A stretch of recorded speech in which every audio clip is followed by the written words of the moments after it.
Now, staying with North Korea-related news, the UN Security Council has adopted new guidelines aimed at speeding up aid deliveries to North Korea. The move comes as desperately needed shipments of food, medicine and equipment have been severely held up or blocked altogether due to the intense level of sanctions that are applied against the regime in Pyongyang. Seung-jae with the details.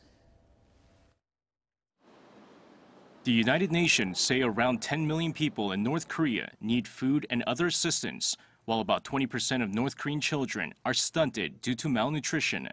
While UN sanctions imposed on North Korea in response to its nuclear and ballistic missile programs exempt the delivery of humanitarian aid, the UN's humanitarian chief Mark Lowcock told UN members following his trip to North Korea last month that one effect of sanctions has been quite substantial delays in the procurement, shipping, and delivery of aid supplies.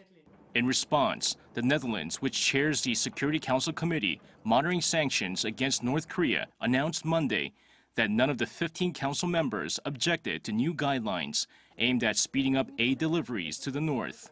The guidelines recommend that governments and NGOs submit any requests for exemptions in a letter containing 10 specific elements. The elements range from providing detailed descriptions and quantities of the items to be imported, to naming all parties involved in the delivery of goods, and showing what measures ensure the aid is used for intended purposes and not diverted for prohibited purposes. The Sanctions Committee says it will try to process the exemption requests as quickly as possible to avoid any delays. With a population of about 25 million, North Korea faces chronic food shortages, as well as a dire lack of drugs and medical equipment.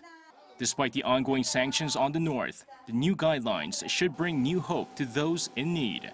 The guidelines will now be sent to all 193 UN member states.